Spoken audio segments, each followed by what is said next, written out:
Our next speaker is Rear Admiral Leong, who has joined PUB, if I remember correctly, from December last year. All of you know what PUB has done, what it stands for, so we are looking forward to your intervention.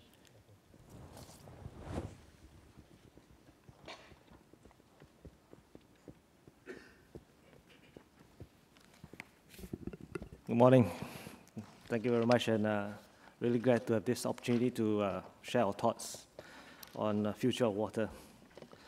I think we all know that half of humanity lives in the cities today. So if you project forward, let's say by 2050, I think this number is going to double, more than easily double. So obviously, with such a high population growth rate, especially in cities, the strain on water resources, of course, is expected to be greater. We will see growing demand, probably rising at exponential rates, and this is going to pose big challenges for cities and countries to ensure that water supply can be adequate and provided in a sustainable way. And not only providing a sustainable supply will be a challenge. I think other issues like floods, pollution, and public health will arise if a water resource is actually not managed properly. So as population continue to grow, as people continue to congregate in cities, and as urbanization continue to rise, I present to you two important points, I suppose, that we can consider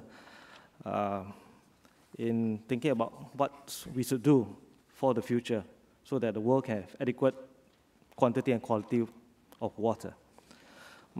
These 2 points, first point is about taking an integrated system approach in managing water. My second point will be on a greater push for R&D on the energy-water-waste nexus. On my first point, integrated systems approach.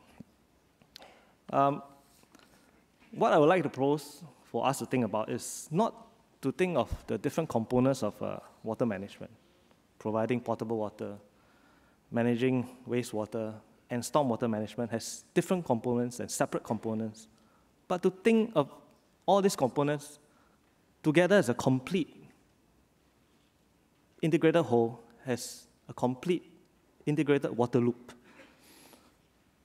And when we are able to take this philosophy, we can actually put in place policies and engineering design to actually manage water in a far more integrated way. If we are able to do this, managing stormwater for flood control can be seen as harvesting rainwater in order to enhance your water supply.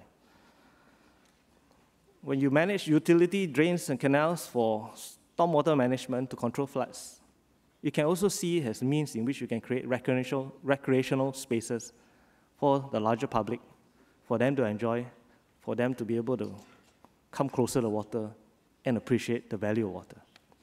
And when you take this philosophy, you can also see wastewater, which I think has been mentioned. Not only has an aspect which you need to manage in order to maintain public health and control pollution, but more to see it as a means of, as a resource which we can tap on, a resource where we can actually derive energy content and actually water content for reuse.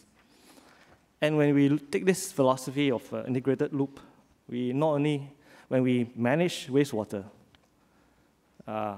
we can also achieve the goal of when we recover content from the wastewater, we can actually also achieve the goal of reducing the impact of pollution arising from wastewater. But more importantly, when you manage this integrated loop, there's a softer aspect of managing water demand. I think has been mentioned by our speakers earlier. The water can be used more efficiently. And when we look at using water more efficiently, what we are really talking about is how is it that we can actually delay future water infrastructure projects. And I say that again, managing demand has a means to delay future water infrastructure projects. It's quite critical that we do this because by so doing, we can actually ensure that we can have sustainable supply of water. Now, how do we do this? I would say that there's a need for the world to consider how to right price water. Right pricing water in a way that will enable the cost of production to be recovered and instill a mindset amongst people that water can be seen not as commodity, but as a strategic necessity and something they can value. At the same time, there's a need to view people as joint stewards of water, to have them understand that their actions have an impact on the environment and drinking water resources. In urban context like Singapore, where 2/3 of our land surface is actually water catchment, everybody has a stake. So the water that falls on our garden, on our car park, that flows through the drains, into our reservoirs, finally become our drinking water. So I think it's important that we bring people closer to water, not only to enjoy the water, but more importantly, to value and understand the role they play in conserving water and keeping water clean. And I think this is going to be a continuous engagement process. Now, let me move on to my second point about a greater push for R&D on the energy-water waste nexus. I think cities and countries are trying to seek greater water security. And in so doing, many of them, like Singapore, is seeking to diversify the water supply system. In the case of Singapore, we have actually diversified our water supply, not only from the water which we import from our neighbor Malaysia, but also harvesting water from local catchment and recycling water as a means to generate water to meet our demand, as well as desalination, so that our needs for the next 50 years and beyond can be met. But I think the flip side of water security, as we enhance water security, we need to actually use more energy. And as countries and cities seek greater water security, essentially, they are going to end up using more energy. Just as a specific example, desalination, which I think has been spoken about. Actually, based on the current methods today, which is largely reverse osmosis, it's consuming something like 3.5 to 4 kilowatts per hour per meter cube. Now, in Singapore, we have a current production capacity for desalination at 30 million gallons per day. And that energy consumption is already something like 0.5% of our total energy consumption in Singapore. Now, many countries and regions, of course, are moving towards desalination.